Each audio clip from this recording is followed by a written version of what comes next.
So the Toyota Taisor has just been launched. This is another important SUV in the Toyota stable. Yes, we all know where it comes from. It's another badge engineering cooperation between Maruti Suzuki and Toyota. There has been a fair amount of differentiation. But talking to me about how Toyota plans to differentiate this model with its customers, I am joined by Sabari Manohar, who's the Vice President, Sales and Marketing. Thanks for joining us and congratulations. Straight out, how do you differentiate yourself from the Fronx? Basically, Taisor, I would like to highlight there are 3 points. One is the style and the performance and the fuel mileage. In terms of style, I think you can clearly make out it's got a stunning exterior which associates more towards the SUV stance, in which we have dominant products like LC, Land Cruisers, then Fortuner. In terms of performance, we have 1-liter turbocharged engine, and we also have 1.2 liter as well as CNG engines as well. That is to cater to the varied needs of the performance what the customer wants. When it comes to fuel mileage, it has got the industry best, segment best in terms of 20 to 21 kilometer per liter. So this is the combination which will differentiate with other brands or competitor.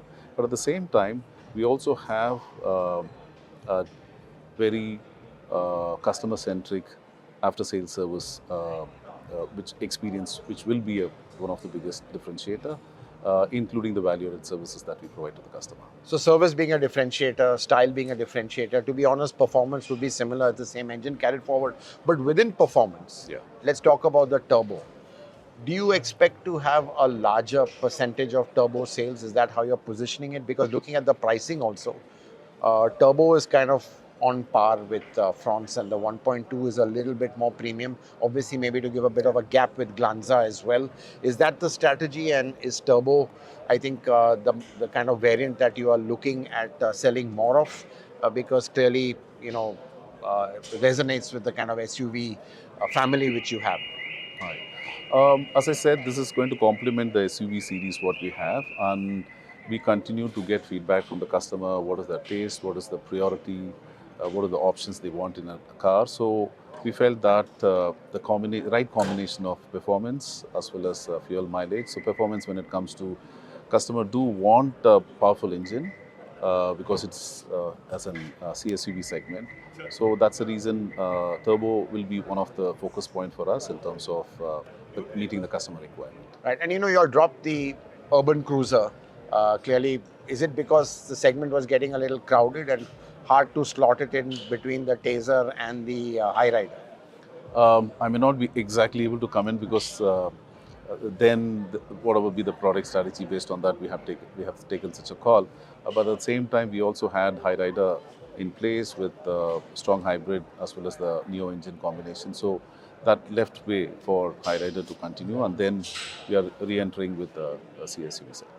Right, and just overall, can you share with us, what kind of volumes you all are looking at, and looking at 2024, what is the outlook? You had a fantastic year.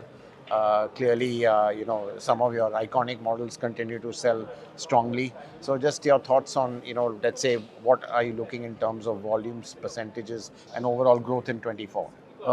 First, we are not running behind numbers. First of all, this product is very strategically positioned. It will be catering to the first-time car buyers as well as replacement car buyers. This will help more customers to come inside Toyota family, and then we are able to give them the experience of Toyota and keep them with us as a journey of life.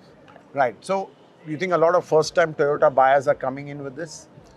See, as you see the SUV segment itself, then you have the entry point.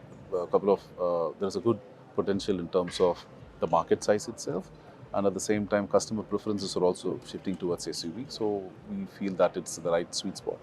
Right. And just last question in terms of, let's say, looking at the hybrid growth, how do you see that panning out in 24? Clearly, you've had serious supply issues. Do we see that easing up? I think you've enhanced plant capacity, most of it going towards hybrid. So, just to let our viewers know, long waiting lists on your hybrid models, are they likely to come down in 24 dramatically to, let's say, manageable levels? throughout the COVID period and after the COVID period, we had a lot of logistics issue, microchip issue, and all those things have been ironed out, and then we are able to streamline to a larger extent.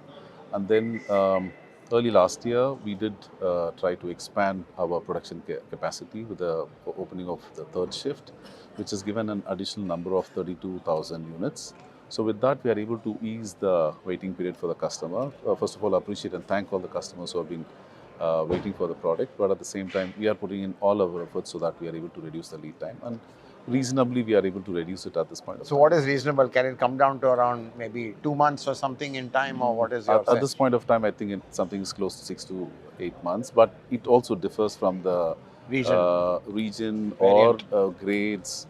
So we should not take it like 6 to 8 months and then why the vehicle is not there. So it also depends upon the various. So 6 to 8 months is still a lot, but you think maybe? No, currently we are putting in an effort. So I may not be able to. If I give it 6 to 8, then probably like which grade and everything will go into detail. So okay, but overall 6 to 8 could become maybe 4 to 6 in time, or no, I'm not to that level, but not to that level. This year will be difficult to reach that level, or grade wise it changes. Like in case if I pick a particular grade, probably the waiting period is less. Then hybrids, yes, there has been a very big demand, and customers would like to own and buy in hybrid. So we'll continue to put in efforts to reduce the lead times. And just last question on hybrids, what is it that makes the hybrid so appealing? Because clearly the delta in price is quite high also. But is it just the EV feel you get, or the smoothness? I mean, is it a new experience? What is really making it so attractive? So in terms of high cross, when we get the feedback from the customer, when the cabin noise is so silent, and then the start, it is actually an EV, and based on the customer usage, most of the time when you drive in the city, 60 to 70% of the time, it's basically an EV. Right. And then your engine kicks in based on your requirement and power requirement. So that ways, one is the performance, fuel mileage, and then the overall convenience in terms of low or zero cabin noise. So encouraged by hybrid and the possibility that there is talk of GST reduction, could we see more proliferation of mass market hybrids from Toyota? At this point of time, I'm not able to comment anything on the future this thing. So we will always appreciate the government policies, but then based on the future requirement, customer requirement, then we may line up the products. Thank you very much, Thank you so much. Congratulations once again. Thank you.